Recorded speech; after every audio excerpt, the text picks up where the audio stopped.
Yeah. Hello, ghouls and ghosts, and welcome to hell. How was that? Good. Okay, so today we're doing something a little bit different. I'm going to show you all what this is, how I built it, and how it sounds. It's pretty cool. It's a little dangerous. It's pretty sharp. It's very easy to make, and it's very cheap to make. So if you ever feel like making weird horror sound design or strange creepy noises, you could also make one. I guess first I'll just show you how this sounds so that you can determine if you have any interest in knowing how to make it. The key thing really to weird instruments is having a contact microphone. So in this little red thing, there's a piezo pickup that you can just attach to anything and then it will amplify whatever it's touching. I did build one initially and it was really delicate because I had the thinnest cables known to man, and I broke it so many times that I just forked out the like $20 to get this more robust one. Okay, so with the magic of the contact microphone, some reverb and some delay, this ends up sounding really fucked up and cool.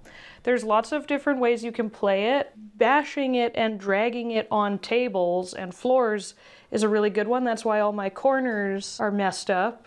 Here's it on the table.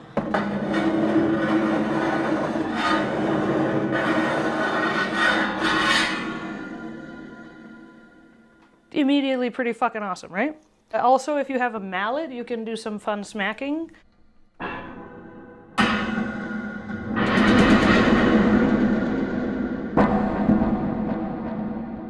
And then my personal favorite method is a bow.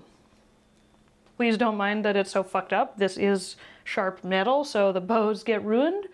If you happen to live in Canada, you can go to any Long and McQuaid and ask about their dilapidated bow drawer, where they have old shitty bows for like $5. So I have amassed a random collection of bows. Get yourself some rosin, and then go to town on some metal.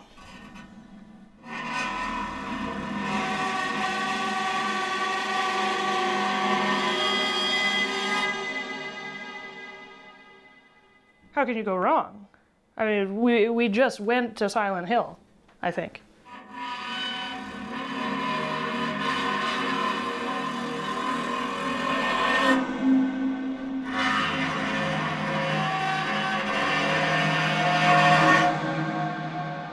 All right, and because I used 3 pieces, we can also create weird kinds of hell triads.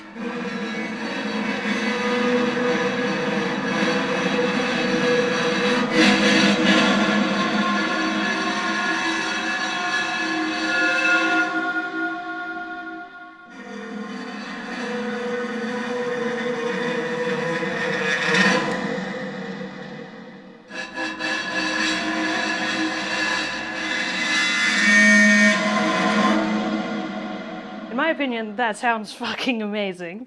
So in terms of building this, I unfortunately didn't have the foresight to film myself building it as I was creating it, so I'm just gonna explain how it's made. Okay, so these main pieces here are called step flashing, and I got them at Home Depot for an extremely cheap price. I went with 2 uncoated ones. Those are on the outside, and then this coated brown one on the inside. I don't know if the coated versus uncoated actually has different sounds, but I figured it probably would. I also put them in at different angles because I thought that could have different sounds and then different ways to play it and just get all sorts of angles possible.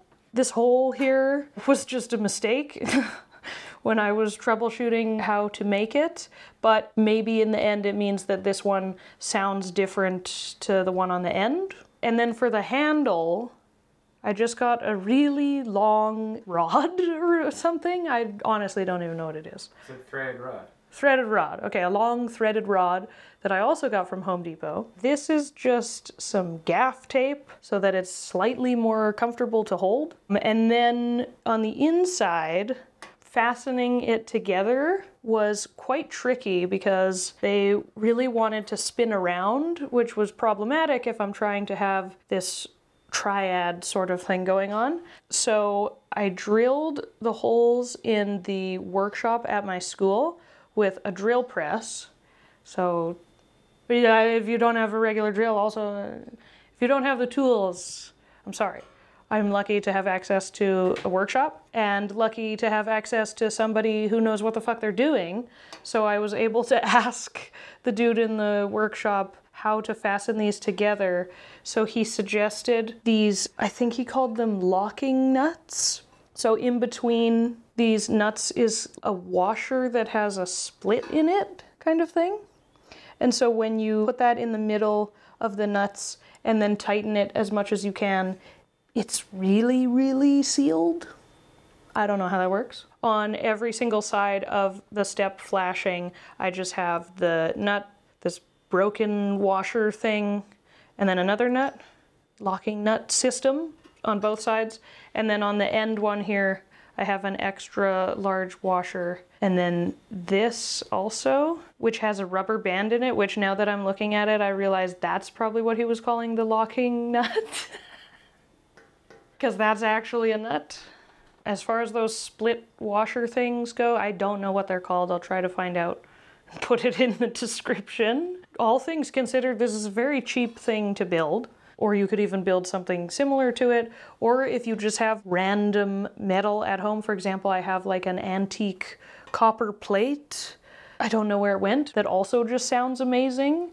So just get a contact mic, you know? And fuck around. The contact mic has an input jack hookup here, so I just have this going into my audio interface, and then as far as effects processing, I just have reverb and delay on it. I've also used this for a few live performances where I've played it through the Yamaha THR portable amplifiers. So on there, I'll have reverb delay. Sometimes I'll switch it to the chorus or the phaser or something to have some extra effects.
But really all you need is reverb and delay and everything sounds amazing.